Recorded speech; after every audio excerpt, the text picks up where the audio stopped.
Affaire Fillon, réquisition de peine avec sursis dans le cadre des emplois fictifs.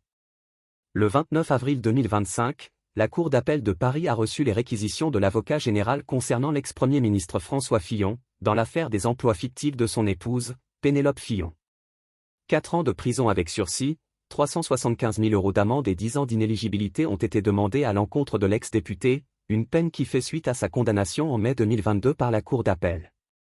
Ces réquisitions marquent un tournant, car elles excluent la peine de prison ferme, 1 an, qui avait été initialement prononcée. La décision définitive sera rendue le 17 juin 2025.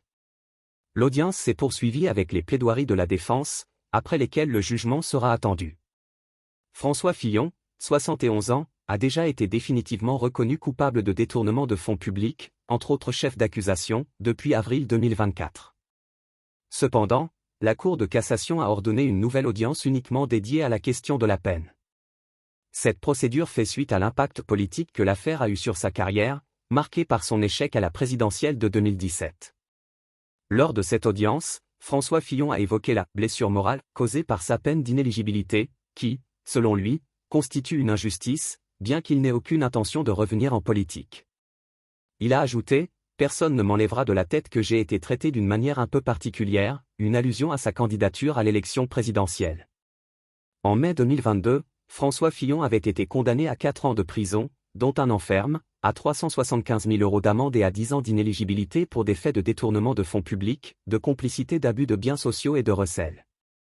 Son épouse, Pénélope Fillon, avait été condamnée à 2 ans de prison avec sursis et 375 000 € d'amende, tandis que Marc Joulot, son ex-suppléant, avait écopé de 3 ans de prison avec sursis et d'une inéligibilité de 5 ans. En tout, un montant d'environ 800 000 € de dommages et intérêts avait été exigé des 3 condamnés, à verser à l'Assemblée nationale. La Cour de cassation, tout en rejetant les pourvois de Pénélope Fillon et de Marc Joulot, n'a pas validé la partie ferme de la peine de François Fillon, jugeant que la Cour d'appel ne l'avait pas suffisamment motivé. Cela a conduit à une nouvelle audience, strictement dédiée à l'évaluation de la peine, sans remise en cause du fond de l'affaire. L'affaire a éclaté en janvier 2017, après que le Canard enchaîné a révélé l'existence d'emplois fictifs de Pénélope Fillon. Cette révélation a plongé François Fillon dans un tourbillon médiatique et judiciaire qui l'a écarté de la présidentielle de 2017, où il avait été contraint d'abandonner sa campagne après avoir été éliminé dès le premier tour, obtenant seulement 20,01% des voix.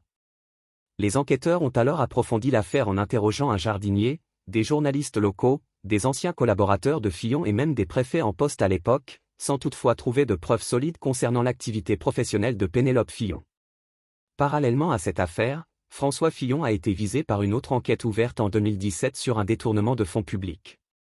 Cette fois, il avait accepté de rembourser près de 70 000 €, correspondant aux salaires et cotisations sociales versées à l'écrivain et philosophe Maël Renoir, qui avait travaillé comme assistant parlementaire et contribué à l'écriture de l'un des livres de François Fillon.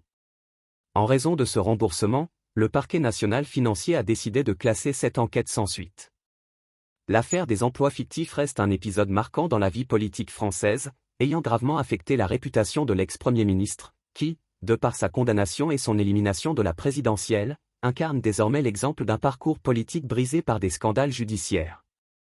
Le jugement final du 17 juin 2025 marquera probablement un chapitre important dans cette affaire qui a mis un terme brutal à sa carrière politique. N'oubliez pas de liker, commenter et partager cette vidéo pour rester informé des dernières nouvelles. Abonnez-vous à notre chaîne pour ne rien manquer.